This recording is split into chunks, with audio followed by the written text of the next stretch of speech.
I'm catching up with Mark Engel, fourth-generation citrus grower and all-round lovely bloke. He runs a specialist nursery in Dural. That's a bit of a Sydney landmark.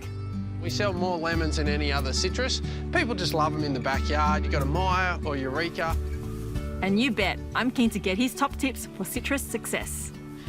So do you ever get sick of questions about citrus? Not at all. That's my life. That's the only thing I know. And I've been doing it for 30 years and probably still do it for another 30, well, hopefully.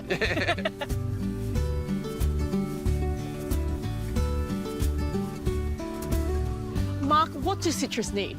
Sunlight. Look at where they're grown here. Full sun all day is exactly what citrus need.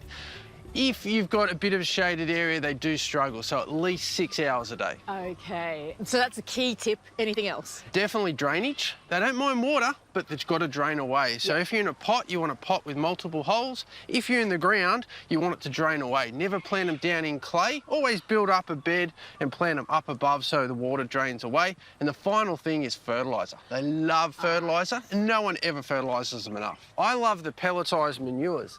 I've got some here. You can smell it. If it smells good, that must be good. But most people make the mistake, if they think because it's pelletised manure, they just give it a little handful. With the manures, it's not the case. You really need to give it a fair bit. If you had an established, say, 6 or 7 year old tree, you could give it at least half a bucket to a full bucket all the way around the drip line, water it in well, and you'll see the benefits. And how often would you recommend feeding?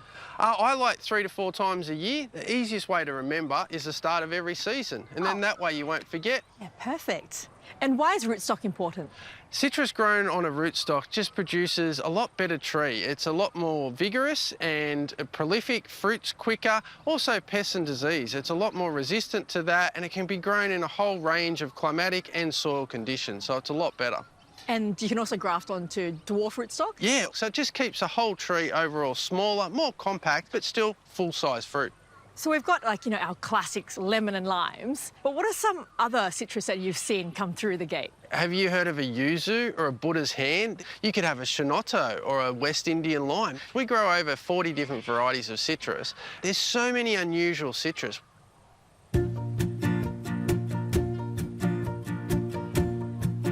With Mark's great growing guide under my hat, I'm leaving him now and setting off with a selection of some of the more unusual citrus varieties to slice into. So Yuzu has lots of flavour, but it's also got loads of seeds, which might put some people off, but not me. So the flavour profile is a bit complex. It's a mix between tangy lemon and sweet orange and a bit of bitter grapefruit too. Now the peel, it's great for zesting. You can add it to your drinks, vinaigrettes, sauces, whatever you're cooking, you can basically add yuzu to it. Yuzu is really popular in Japan, and they're cold hardy, down to -9 degrees, so it's great news if you live in a cold climate. The fruit is ripe when the skin turns bright golden yellow. In a pot, it may get up to about 2.5 metres tall. It does get large thorns, so take care when pruning and picking.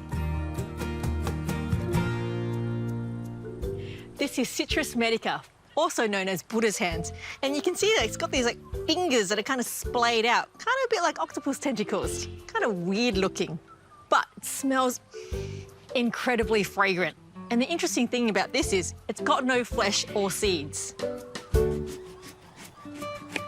So unlike most citrus, the peel is actually sweet. So you can make things like candied citrus peel, maybe put it in your drinks. And because it's so fragrant, you could just leave it on your kitchen table and let the smell waft in the air. Or leave it on the tree and freak your neighbours out. This is Citrus myrtifolia, also known as Chinotto. It's a popular fruit in Italy where they use it to make a fizzy, bittersweet drink. So it's thought to be a mutation of a sour orange. Now, it looks quite juicy and sweet like an orange, but the flavour is actually quite subtle. And that's because most of the flavour is actually in the citrus peel. The tree is naturally small, so you can grow it in a container. It's got tiny leaves bunched closely together, making it nice and compact. And no thorns. This is a West Indian lime. Most people would pick it when it's green and the flavour profile is quite strong. But you can let it ripen to yellow, and that's when you get a lot more juice, but the flavour isn't as strong.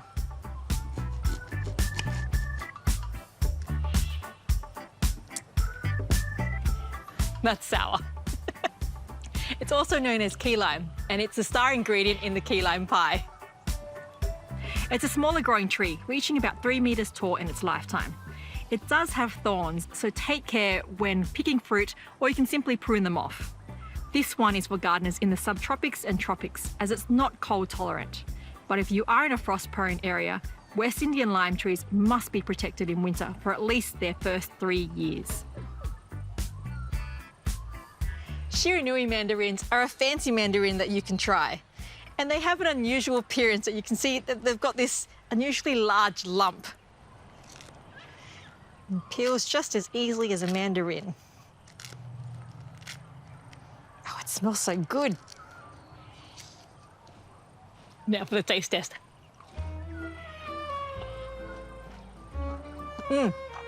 So good. There's plenty more flavoursome citrus, like Citrus aurantium. This is the rough-skinned Seville orange. This one is also widely referred to as bitter orange. It's not pleasant to eat straight off the tree, but the fruit is highly sought after for marmalade. And I've got my eye on this Calamansi kumquat. It's a dwarf variety. They're found all throughout Asia, particularly the Philippines, and they're really naturally sour. My partner loves cooking with them and also eating them fresh.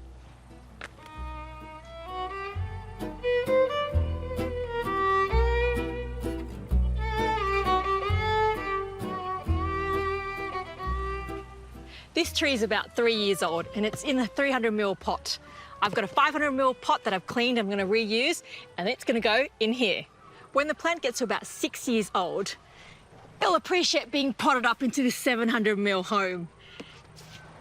I'm not going from 300ml to 700ml because what happens is that there'll be too many air pockets, the potting mix will get soggy and the plant won't like it. So 500ml it is for now, and eventually 700ml.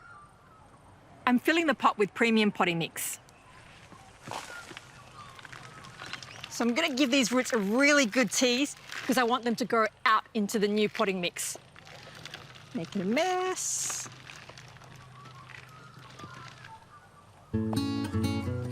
I'm backfilling all the way around.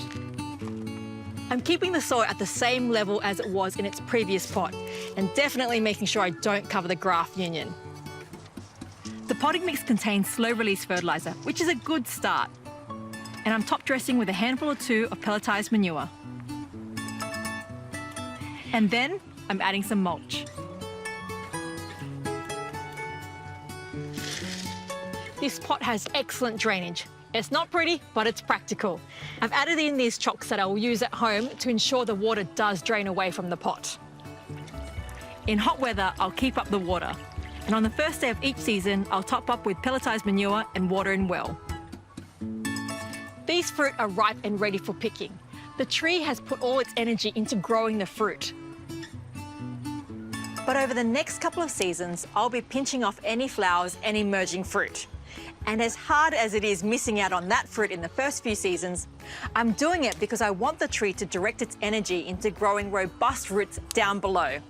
This will make for a healthier and more productive tree in the long term. This calamansi is on its way to flourishing. And good luck growing your own unusual citrus for your own delicious dishes.